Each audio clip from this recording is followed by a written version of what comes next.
How's it going, everyone? This is Ramon DeFranco here, and welcome to episode 3 of the Hockey Story series. Although this episode could be a controversial and heated topic in the last 2.5 decades, fist fighting is still legal in the NHL. It may be on the decline now, but fans in the league are pumped up to see the players drop their gloves and let their fists do the talking. The Philadelphia Flyers are without doubt no stranger to this concept, as they used team toughness to win back-to-back Stanley Cups in the mid-1970s as the popular Broad Street Bullies.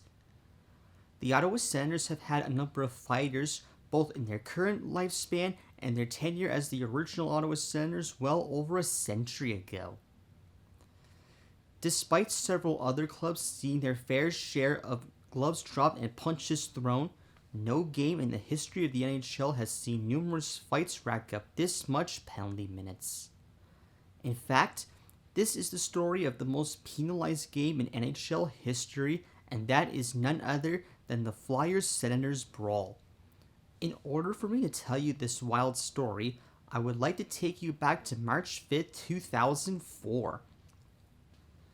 The Ottawa Senators came into that game with 84 points in 66 games played and third in their division thus far that season, while the Philadelphia Flyers entered sitting in first place in the Atlantic Division with 86 points in 68 games played.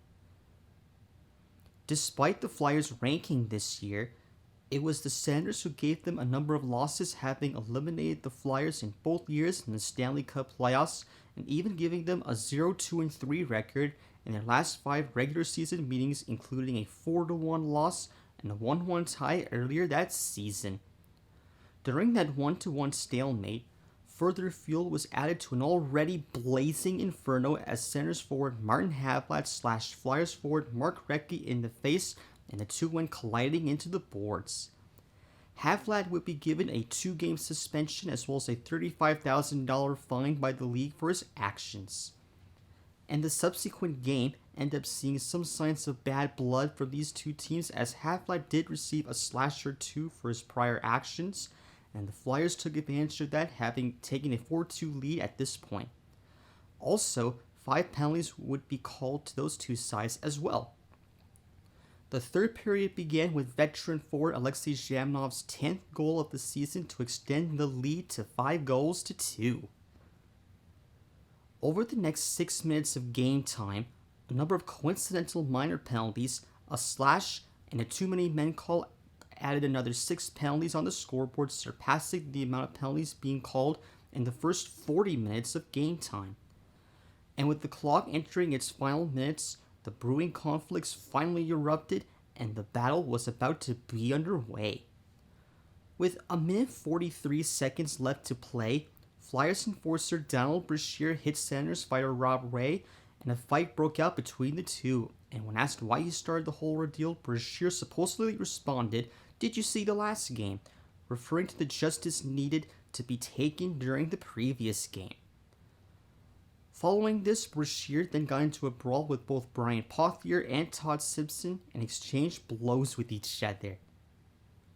Philly's Patrick Sharp tried to restrain Simpson, who decided to throw Sharp on the ice and began swinging punches at him until Flyers defenseman Daniel Markov jumped in to rescue his teammates. While all this was ongoing, Branko Radojevic and Sean Van Allen joined the fun, whilst goaltenders Patrick Lalime and Robert Esch left their respective creases and went toe-to-toe with each other. And once the fighting had died down, 24 different penalties would be given out between the two sides, and the players who were involved in the festivities would be tossed out of the game. In addition to that, both goalies would be given penalties for leaving the crease, so both sides had to activate their backup goalie in order for the game to continue. But if you thought the fighting was finished from there, you'd be very well mistaken. Only 3 seconds into the next face-off, Ottawa Senators forward Chris Neal poked Radovan Solmek with his stick and duked it out. At the same time, Ottawa defenseman Zdeno Chara decided to start some trouble with Phillies defenseman Matthias Tomander. These two altercations enraged then Flyers head coach Ken Hitchcock and GM Bobby Clark, as they think that the players from the Ottawa Senators, they go after guys that don't really fight. After this second wave of fighting had cooled down, another 7 penalties were given out, and Martin Havlat was chosen to sit in the penalty box to serve Char's instigator penalty till the game was over.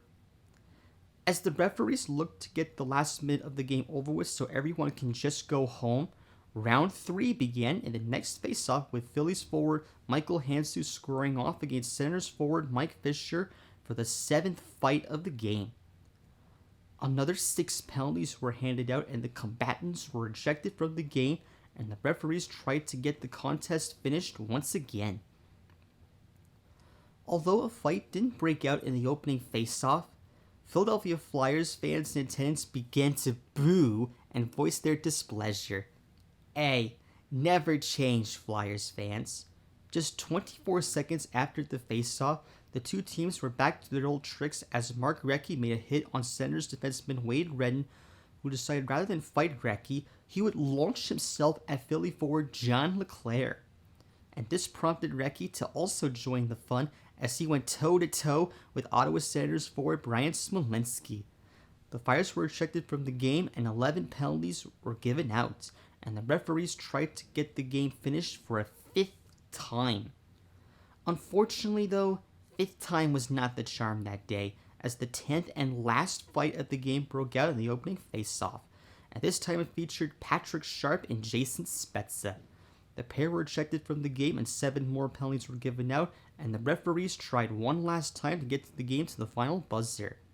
And with 3 players sitting on the Philadelphia bench and 2 players sitting on the Ottawa bench, the final minute was able to get underway without any more fights taking place. Ottawa forward Peter Bondra scored a power play goal late in the game, but the Flyers held on to beat the Senators 5-3. While the players and fans alike left the arena, it took the officials over 90 minutes to fill in all the penalties that took place in the final minute and 43 seconds in this match. Overall, both teams combined to register an overwhelming 419 penalty minutes, with the Flyers being given 213, while the Senators were assessed 206 of them. Donald Brashear recorded the most penalty minutes for the Flyers with 34, thanks to starting this whole fiasco, while Jason Spezza tallied the most penalty minutes for the Senators with 35 due to a fighting major, a misconduct, and a double game misconduct. And in doing so, these 419 penalty minutes set a new league record for most penalty minutes in a single game, previously set at 406 during a game against the Boston Bruins and the Minnesota North Stars on March 6, 1981.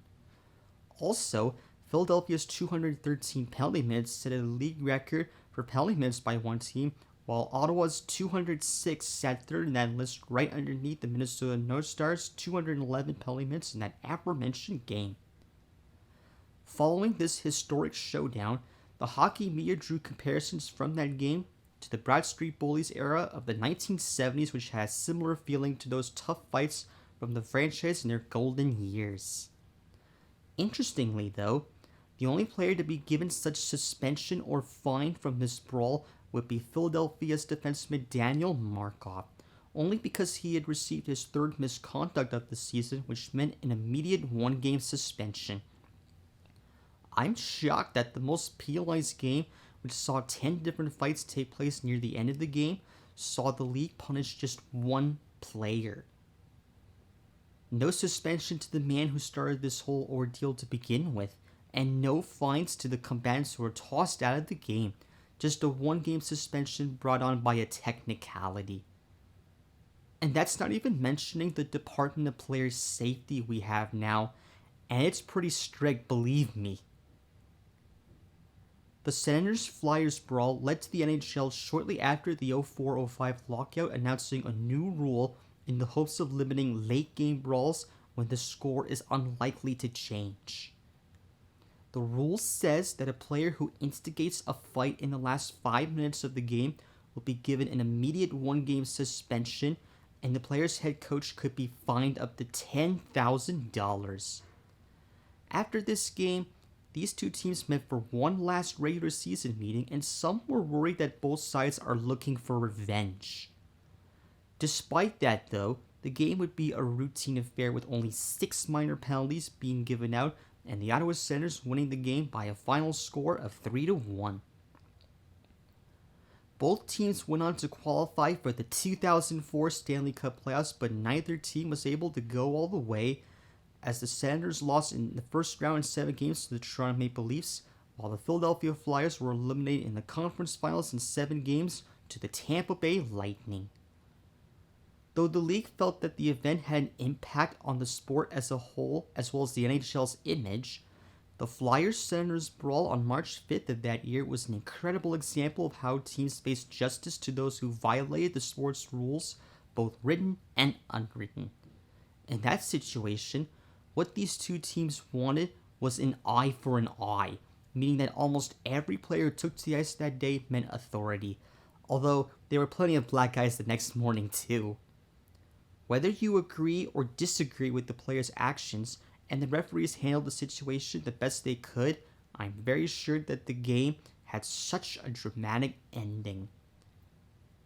And that was the story of the most penalized game in NHL history, and that is the Flyers-Senators brawl.